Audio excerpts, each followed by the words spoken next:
Turns out, finding evidence of your husband's affair while he snores like a congested walrus isn't exactly the shared moment marriage counselors talk about.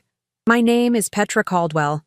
I'm 34 years old, and I'm a freelance graphic designer living in what I thought was suburban paradise in Naperville, Illinois. You know the type of neighborhood: perfectly manicured lawns, minivans in every driveway, and enough suppressed rage to fuel a Netflix limited series. My husband, Conrad Hastings, 37, works as a regional manager for some tech company that I used to think was boring but stable, married for 8 years. No kids because he wasn't ready yet. Spoiler alert, he was ready, just not with me. Everything imploded on a Tuesday at exactly 2:37 in the morning. I know the exact time because I've replayed that moment approximately 8,000 times in my head. I'd been staring at the ceiling for an hour, counting the rhythm of Conrad's snoring, which, by the way, sounds like a lawnmower trying to start in January, when his phone lit up on the nightstand like a beacon of bad news. I'm not that wife. Or I wasn't. The wife who checks phones, monitors emails, tracks locations. I trusted him the way you trust gravity. Completely. Without question. Assuming it'll always be there. But that notification sound at 2:37 a.m. wasn't from his boss. It wasn't a client emergency. It was a photo. And let me tell you, the phrase work-appropriate attire was nowhere in that image's vocabulary. Her name was Simone Archer, 29 years old, the new project assistant he'd mentioned exactly twice over dinner in the past 6 months, both times with the enthusiasm of someone describing their morning commute. Turns out he had plenty of enthusiasm, just not at the dinner table. I scrolled. I shouldn't have, but I did. 6 months of messages, 6 months of working late, 6 months of client dinners and regional conferences. Every single lie, time-stamped and documented like evidence for a trial I hadn't known I'd be prosecuting. Here's what they don't tell you about discovering your husband's affair. It's not the dramatic throw dishes moment you see in movies. It's quiet. It's cold. It's sitting there in your pajamas at 3 in the morning, watching him sleep like an innocent man, while your brain catalogs every lie with the efficiency of a court stenographer. The rational part of my brain said, wake him up. Scream. Throw his stuff on the lawn. Call your mother. Call his mother. Set something on fire. Metaphorically, of course, because I'm not trying to get arrested. But the designer part of my brain, the part that's planned hundreds of presentations, pitched dozens of campaigns, organized chaos into something beautiful and devastating, that part said, Petra, you're better than a scene at 3 a.m. You're better than tears and broken dishes and becoming another suburban divorce statistic with nothing to show for it, but trauma and a good story. So I did something I never thought I'd do. I took screenshots. Every single one. Messages, photos, timestamps, locations. I organized them into folders by date. I cross-referenced his calendar with his credit card statements. Thank God for shared accounts and his complete inability to hide his paper trail. Hotels on Route 59, restaurants in Oak Brook, even a weekend trip to Milwaukee that was supposedly team building. Team building. My entire behind. Then I put his phone back exactly where it was, rolled over, and went to sleep. Well, pretended to go to sleep. Honestly, I lay there planning what would become the most spectacular dinner party in Naperville history. Because here's the thing about betrayal. Everyone expects you to fall apart. They expect tears, confrontation, public meltdowns in the Whole Foods parking lot. Nobody expects strategy. Nobody expects a woman scorned to turn into a military tactician with a PowerPoint presentation and a guest list designed for maximum devastation. I spent the next week living a double life that would make any CIA operative proud. By day, I was the same Petra, making breakfast, asking about his meetings, listening to him complain about traffic and office politics. By night, while he slept off his exhaustion from maintaining 2 relationships, I was planning his reckoning. First, I stalked Simone's LinkedIn profile with the dedication of a private investigator. Found out she was active in young professionals groups. Found out her mother, Lorraine Archer, was a retired teacher who volunteered at the local library and posted approximately 47 times a day on Facebook about her brilliant daughter in the corporate world. I created a fake profile, Women Entrepreneurs Network of DuPage County, and sent Lorraine an invitation to a networking dinner honoring mothers who raised successful professional women. She responded within 2 hours, thrilled to be recognized. For Simone, I went a different route. I messaged her from my own phone, all sweetness and light.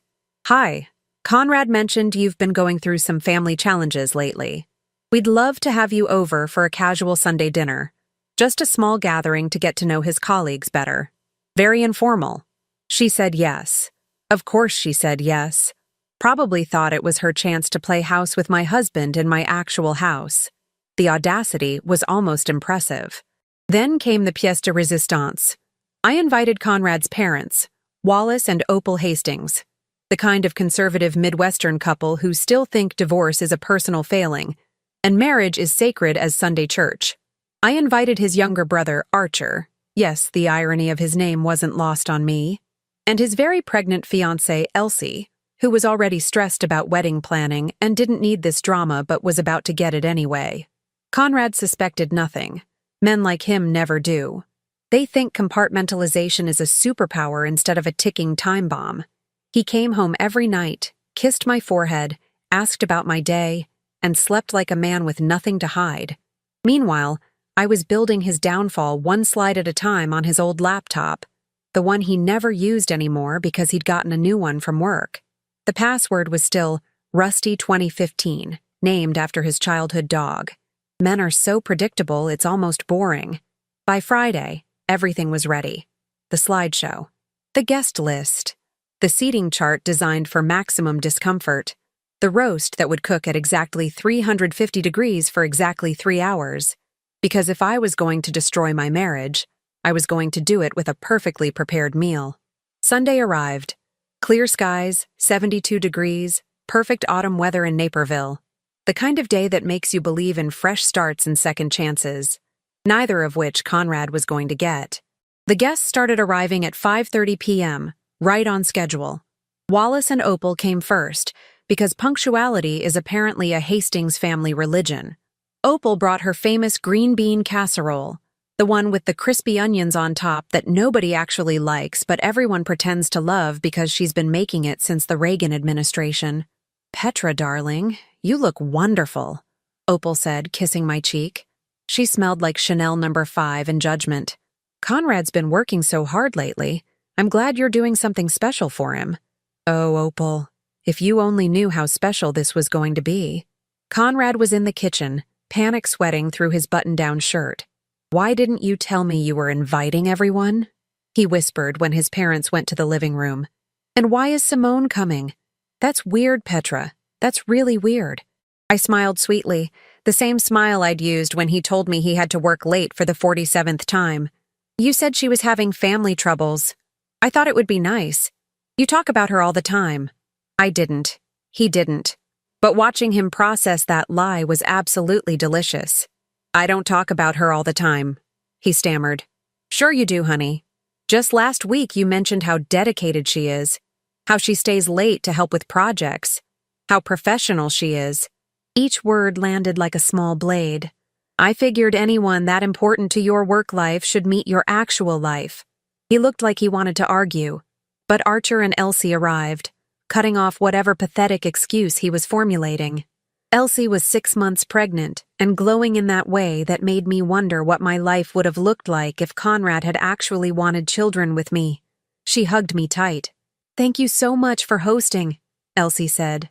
"Archer's been stressed about the wedding, and I've been stressed about everything, so this is exactly what we needed." Guilt flickered for approximately half a second. Elsie didn't deserve this mess, but neither did I, and at least she'd have a good story for her book club later. Lorraine Archer arrived at 5:55, dressed in a sensible pantsuit and carrying a bottle of wine that probably cost $12 at Binny's. She introduced herself to everyone with the enthusiasm of a woman who thought she was at a legitimate networking event. "I'm so honored to be here," she told Opal. "My daughter Simone has worked so hard to build her career. It's wonderful to meet the families of her colleagues." Colleagues. The word hung in the air like cheap perfume. Simone arrived last, at 6:03, wearing a dress that was just professional enough to pass, but definitely chosen to impress. She walked in with the confidence of someone who thought she belonged there, which was almost admirable in its delusion.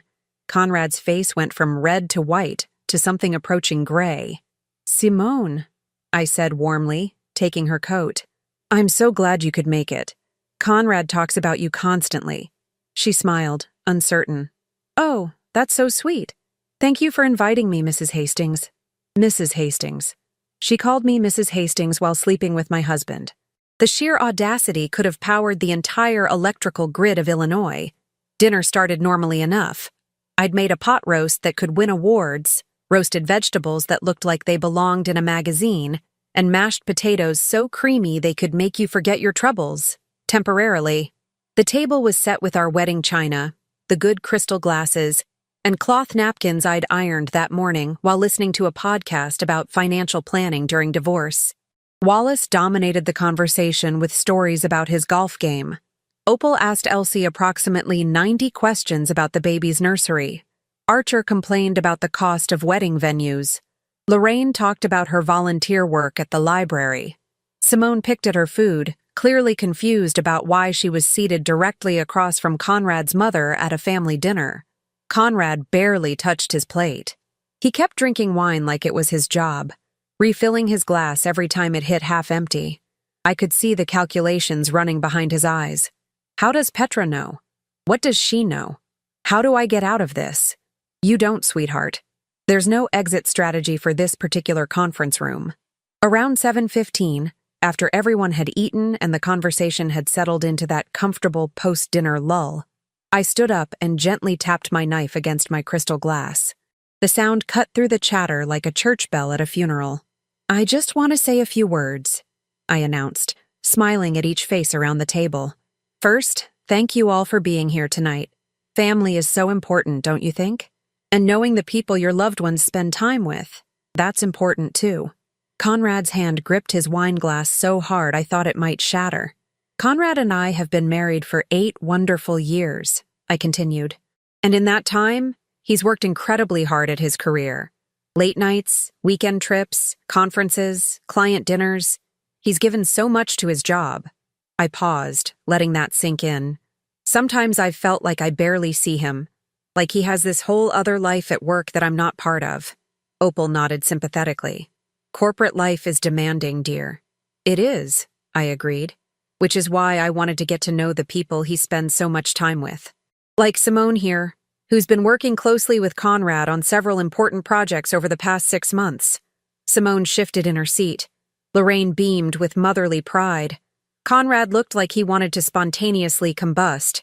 "In fact," I said, walking slowly toward the TV mounted on the dining room wall, "Conrad's been so dedicated that I thought we should celebrate his hard work." I put together a little presentation, a tribute, if you will, to his commitment and time management skills. I picked up the remote control. The TV flickered to life. "What are you doing?" Conrad asked, his voice barely above a whisper.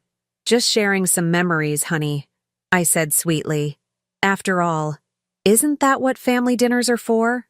The first slide appeared on the screen, a simple title card that read, "Conrad's Work Dedication, a Timeline."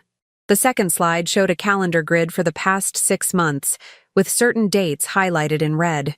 Underneath, a subtitle, "Documented Late Nights and Weekend Work Sessions." Wallace squinted at the screen. "What's this, Petra?" "Just a moment, Wallace," I said, advancing to the next slide. It gets clearer. Slide 3 showed a map of the Chicago suburbs with pins dropped at various locations. Hotels in Lisle, restaurants in Oak Brook, a weekend trip route to Milwaukee. Each pin had a date stamp. These are all the places Conrad's credit card was used during his work events over the past 6 months, I explained conversationally, as if I were presenting a quarterly sales report. Fascinating how many 5-star hotels require late-night business meetings, isn't it? Opal's fork clattered onto her plate. Slide 4 showed text message timestamps, not the content because I'm not completely savage, just the times and frequency. 2 a.m., 3:15 a.m., 4:30 a.m. on a Saturday, Sunday mornings, all exchanged between Conrad's number and a contact saved as SA Projects. SA, I said, looking directly at Simone. That wouldn't stand for Simone Archer, would it? The color drained from her face. Lorraine's wine glass froze halfway to her mouth. Conrad stood up so fast his chair tipped backward. Petra, stop this right now. Stop what, honey? I asked innocently. I'm just sharing your professional achievements with the family. Isn't transparency important in relationships? The silence in that dining room was so thick you could have packaged it and sold it as insulation. Nobody moved. Nobody breathed. Even the grandfather clock in the hallway seemed to pause mid-tick, waiting to see what would happen next.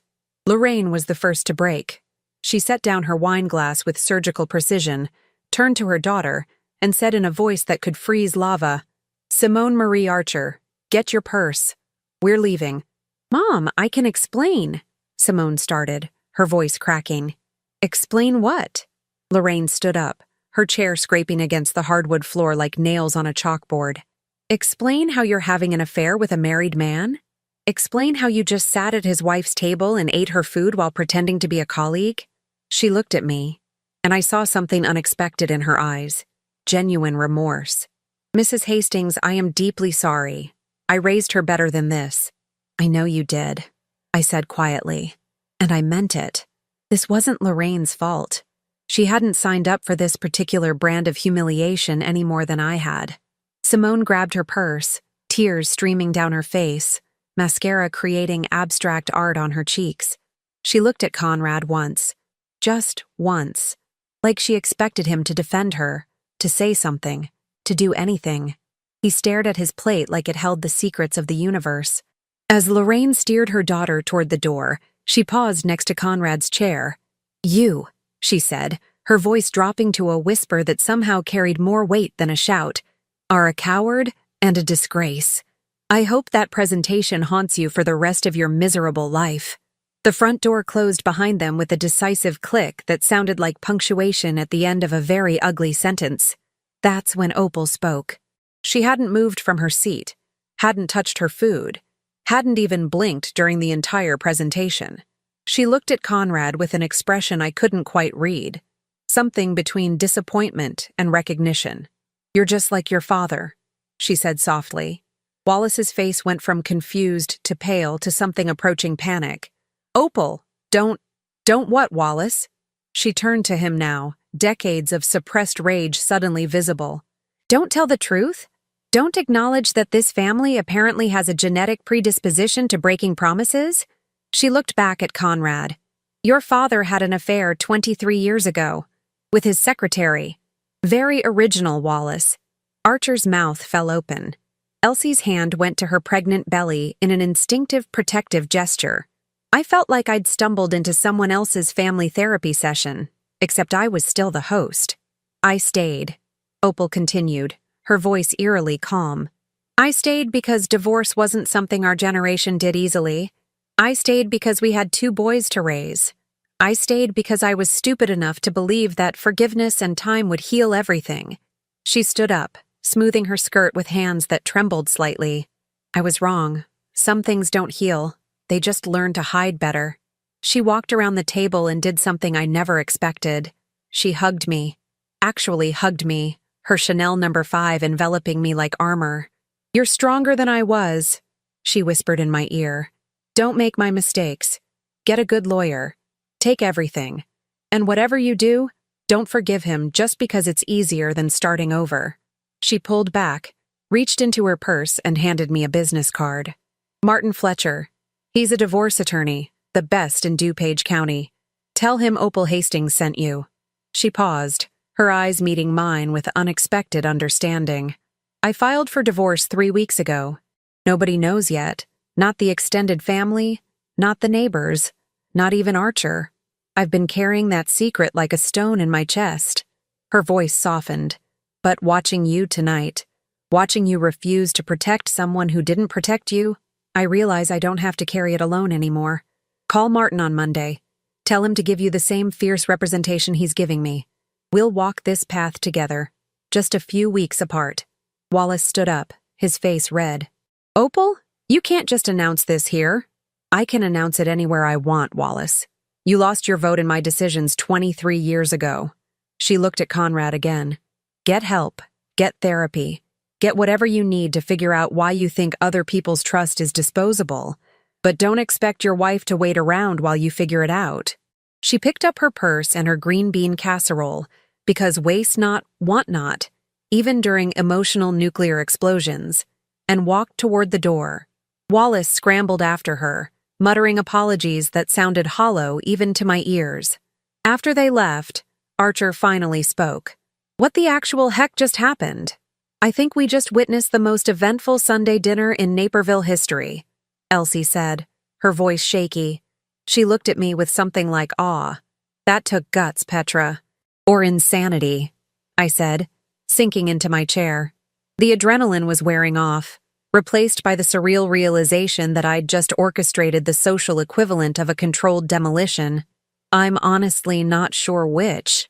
Archer stood up and walked over to Conrad, who still hadn't moved, hadn't spoken, hadn't done anything except exist in a state of shell-shocked silence. You're my brother, Archer said quietly, and I love you. But that was disgusting, man. Absolutely disgusting.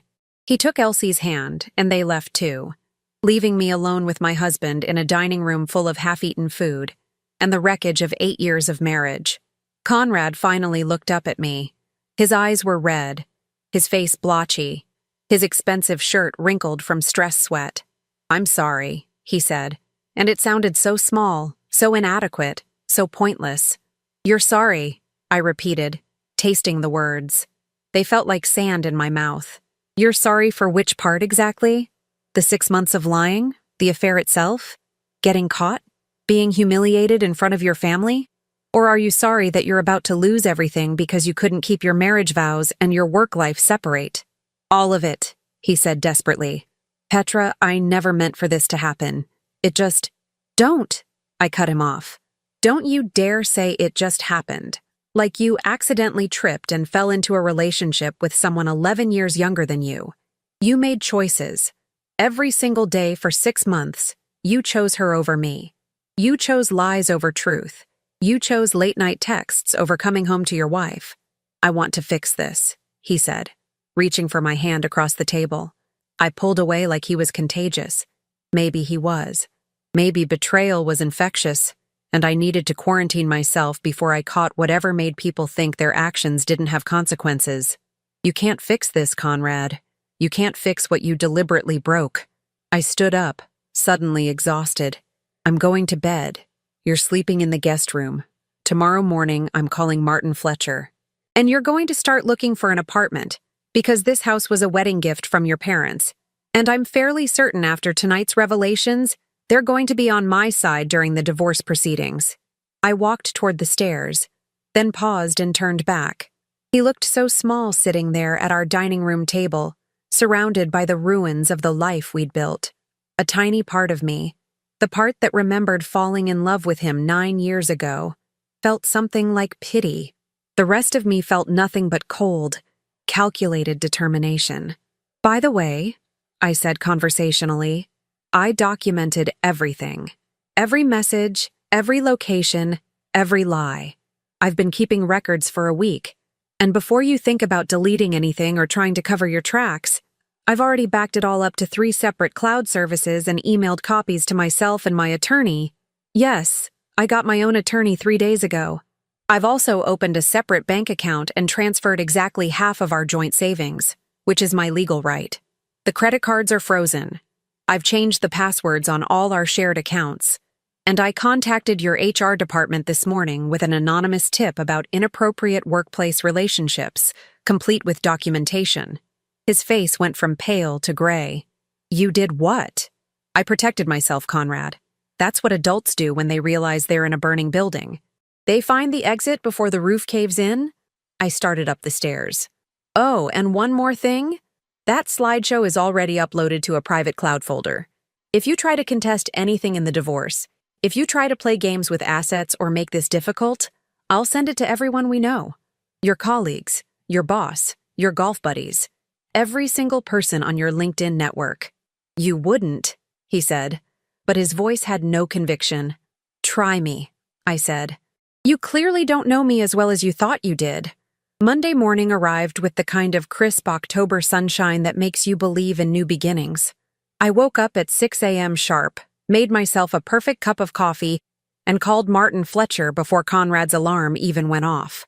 "Martin Fletcher's office," a professional voice answered. "Hi, my name is Petra Caldwell. Opal Hastings referred me.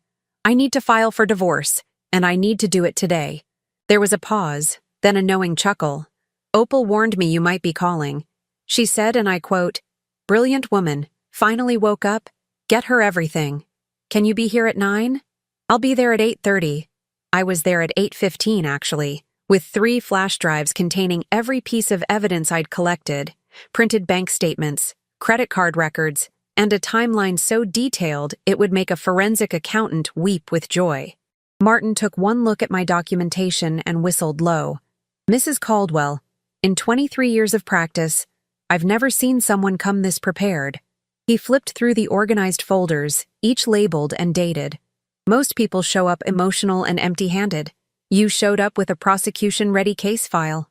"I'm a graphic designer," I said. "Organization is literally my job. Also, I had a week to channel my rage into productivity, and spite is an excellent motivator." He laughed. Actually laughed. "I like you already. Let's destroy your husband's life legally and thoroughly." By 10 a.m., divorce papers were filed. By noon, Conrad had been served at his office. I specifically requested that timing, because nothing says your life is over quite like being handed divorce papers in front of your colleagues during lunch hour. By 2 p.m., Martin had filed motions for temporary spousal support, exclusive use of the marital home, and a restraining order preventing Conrad from disposing of any assets. The house was a gift from his parents, Martin explained as we reviewed the paperwork. Illinois law considers gifts to the couple as marital property. Combined with your documentation of his affair, and the fact that you've been the primary homemaker in terms of maintenance and management, you've got an excellent case for keeping it. What about his retirement account? You're entitled to half of everything accumulated during the marriage. His 401k, pension, stock options, all of it gets divided. And given his infidelity, the judge will likely be sympathetic to your requests for spousal maintenance. Martin leaned back in his leather chair. "How much does he make annually?" "Base salary is $135,000, plus bonuses that usually push it to around $160. Martin's smile was predatory. "You're looking at approximately $4,800 a month in maintenance for at least 4 years, possibly longer. Illinois calculates it as 30% of his income minus 20% of yours. Since you're freelance with variable income, we'll argue for the higher end." The math was beautiful. Almost as beautiful as the justice of it all. "One more thing," I said, pulling out my phone. "I mentioned to Conrad that I'd sent documentation to his HR department. I didn't. Yet. I wanted to talk to you first about the legal implications." Martin's expression turned serious. "Did you sign an NDA or any agreements with his company?" "No, I've never had any formal relationship with his employer." "Then you're not bound by any confidentiality obligations. However," he steepled his fingers, "if you report the affair to HR, they'll likely investigate. Depending on their policies, both Conrad and Simone could face termination. That could affect your spousal support calculations if he loses his job. But if he's fired for cause, he wouldn't get severance, right?" "Correct. No severance, possible loss of stock options, no positive references." Martin studied me. "You want to hurt him beyond just the divorce. I want consequences that match the betrayal," I corrected. "He gets to keep his job, his reputation intact, and his career trajectory while I'm the divorced woman who gets pitied at the grocery store? No, absolutely not." Martin nodded slowly. "Then we need to be strategic. We wait until after the divorce is finalized and the asset division is locked in. Once you've secured your settlement, once everything is signed and irreversible, then you can report to HR. At that point, what happens to his employment won't affect your awarded support. You'll have it in writing, and he'll be legally obligated regardless of his job status. How long does a divorce take in Illinois?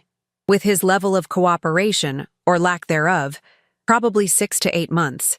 But we can get temporary orders in place within weeks. 6 to 8 months of watching him squirm. I could work with that. The fallout happened faster than I'd anticipated. By Wednesday, Simone had been placed on administrative leave, pending an internal investigation. Apparently, someone else in the office had noticed the inappropriate relationship and reported it independently. Poetic justice has excellent timing sometimes. By Friday, Conrad had moved into a depressing apartment complex off Route 59, the same route where he'd taken Simone to those hotels. I'd packed his belongings with the same care I'd use packing fragile dishes, which is to say, not much. His golf clubs got shoved in garbage bags. His expensive suits got boxed up without regard for wrinkles. I found a small satisfaction in the pettiness. Archer called me that weekend. "How are you holding up?" "Honestly, better than expected. Your mother's lawyer is phenomenal. She told me she gave you Martin's number. Mom's been different since the dinner. Lighter, somehow. Like she's been waiting 30 years to tell someone about Dad, and watching you stand up to Conrad gave her permission to stop pretending. How's your dad handling it?" Archer snorted. "About as well as you'd expect.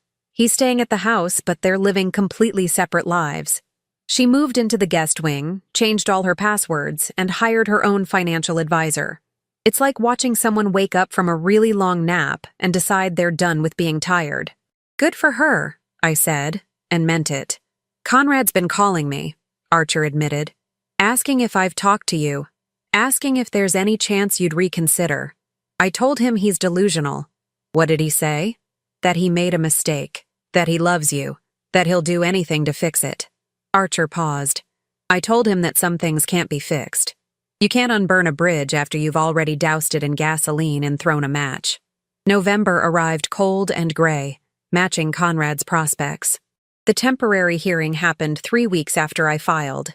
The judge, a stern woman in her 50s named Barbara Kowalski, reviewed my evidence with the expression of someone who'd seen this exact scenario play out 1,000 times and was tired of men's nonsense. "Mr. Hastings," Judge Kowalski said, peering over her reading glasses, "you are ordered to pay Mrs. Caldwell $4,000 per month in temporary spousal maintenance, effective immediately. You are prohibited from entering the marital residence except to collect remaining personal items, and only with 48 hours written notice and Mrs. Caldwell's approval of the date and time. You will continue paying the mortgage, property taxes, and home insurance. Any violation of these orders will result in contempt charges. Do you understand?" Conrad's lawyer, some associate from a mid-tier firm who looked fresh out of law school, nodded weakly. Conrad just stared at the table. "Furthermore," the judge continued, "all marital assets are frozen pending final division. Neither party may sell, transfer, or dispose of any property valued over $500 without court approval and written consent of the other party. This includes vehicles, retirement accounts, investment portfolios, and collectibles." I watched Conrad's jaw clench. His precious golf club membership, his sports memorabilia collection, his vintage vinyl records, all of it stuck in legal limbo until the divorce finalized. Outside the courthouse, Martin shook my hand. "That went better than expected. Judge Kowalski is known for being fair, but tough. $4,000 a month is excellent for temporary support. When's the final hearing?" "Probably April or May, depending on court schedules. In the meantime, enjoy your house, enjoy your support checks, and start thinking about what you want to do next. You're 34 years old, Petra. You've got your whole life ahead of you." What I wanted to do next, as it turned out, was tell my story. I posted an anonymized version of my story on Reddit in late November. Changed the names, kept the details vague enough to protect identities, but specific enough to make the narrative hit hard. I titled it, "I served my cheating husband divorce papers at a family dinner I orchestrated to expose his affair." It went viral within 6 hours. By the next morning, it had 847,000 upvotes and over 12,000 comments. People called me a hero, a genius, a savage. Some called me petty and vindictive. I didn't care about either category. What mattered were the private messages, hundreds of them, from women asking the same question in different words. "How did you find the courage?" Courage. As if discovering your husband's betrayal came with an instruction manual and a motivational poster. as if strength was something you ordered from Amazon Prime with free 2-day shipping. The truth? There was no courage. There was just math. Conrad made choices for 6 months, approximately 180 days of deciding that someone else mattered more than the promises he made. I made one choice in response: to refuse to let his decisions define my worth or my future. By January, my divorce was proceeding exactly on schedule. Conrad had tried to negotiate, offering couples counseling and promising changes he had no capacity to deliver. I declined every attempt with the same response: please communicate through my attorney. Martin loved that I'd learned to gray rock before I even knew the term. The final divorce hearing happened in April, exactly as Martin predicted. Judge Kowalski awarded me the house, 52% of Conrad's retirement accounts. She cited his infidelity as justification for the extra 2%, and permanent spousal maintenance of $3,600 per month for 5 years, with a provision for extension if I hadn't secured equivalent employment by then. Conrad's lawyer tried to argue that 5 years was excessive. Judge Kowalski looked at him over her reading glasses and said, "Your client spent 6 months lying to his wife while conducting an extramarital affair. Mrs. Caldwell spent 8 years supporting his career advancement by managing their household, entertaining his clients, and putting her own career growth on hold.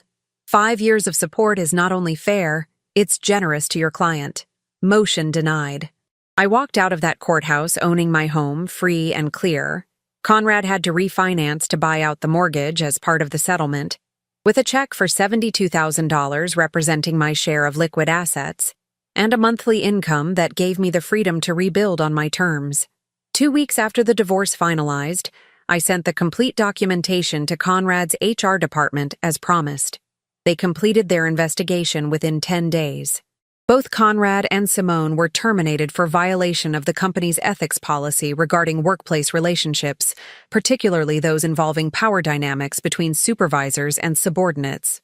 No severance for either of them.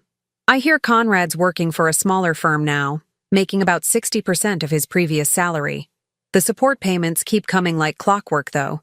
Illinois doesn't take kindly to deadbeat ex-spouses. Simone moved back in with her mother, Lorraine, last I heard. Lorraine and I actually had coffee once, a strange meeting arranged through mutual curiosity. She apologized again, and I told her what I genuinely believed. Her daughter made adult choices, and those choices had adult consequences. We're not friends, but we're not enemies either. Sometimes life is more complicated than simple categories allow. Opal finalized her own divorce from Wallace in June. She bought a condo in downtown Naperville, joined a book club, and started dating a retired dentist she met at the library. She sends me a card every Christmas with updates on her life and encouragement for mine. Wallace apparently tried to reconcile, showing up at her new place with flowers and apologies. She had security escort him out. Some lessons take 30 years to learn, but once you learn them, you don't unlearn them. As for me, I turned my Reddit post into a blog. The blog turned into a podcast. The podcast turned into a consulting business, helping women navigate divorce with strategic planning rather than emotional reaction. I teach them to document everything, understand their financial rights, and recognize that leaving isn't failure. Staying in situations that diminish you is. My course, Strategic Exit Planning, Protecting Your Assets Before Divorce, has 17,000 enrolled students and counting. My Instagram has 342,000 followers who appreciate that I don't sugarcoat the hard parts or pretend that leaving is easy. It's not easy. It's just necessary sometimes. Conrad sends messages occasionally, usually around holidays or our old anniversary. I blocked him after the divorce finalized, but he finds ways. New email addresses, messages through mutual acquaintances. They all say variations of the same thing. He's sorry. He's changed. He realizes what he lost. I don't respond. Some conversations are finished before they even begin. The most unexpected gift came from Archer and Elsie. They named their daughter Petra Joy when she was born in December. Because, Archer said, you showed us what it looks like to choose yourself, even when it's terrifying. And we want our daughter to grow up knowing that kind of strength is possible. I'm 35 now, living in a house that's entirely mine, building a business that helps others find their own exits, and dating a genuinely kind accountant named Graham, who thinks my disaster of a marriage makes for entertaining dinner conversation rather than damaged goods. Life is strange that way. Sometimes the worst thing that happens to you cracks you open enough to let something better in. I still use the wedding china sometimes. Not because I'm nostalgic, but because it's beautiful, and I refuse to let Conrad's poor choices turn perfectly good dishes into artifacts of pain. That's the thing about moving forward. You get to decide what you carry with you and what you leave behind. Some nights I pour wine into those crystal glasses and think about that Sunday dinner in October, the moment everything ended and began simultaneously. I think about the woman I was, trusting, accommodating, making herself smaller to fit someone else's vision of what a wife should be. And I think about the woman I became, strategic, unapologetic, unwilling to accept less than I deserve. Turns out, the best revenge isn't a single dramatic moment. It's building a life so fulfilling that your betrayer becomes an irrelevant footnote in your origin story. And the slideshow, still saved in that cloud folder, I'll probably never use it. But knowing it exists, knowing that I documented my own transformation from invisible wife to architect of consequences, that's its own kind of closure. After all, some presentations are worth keeping, even if you never show them again.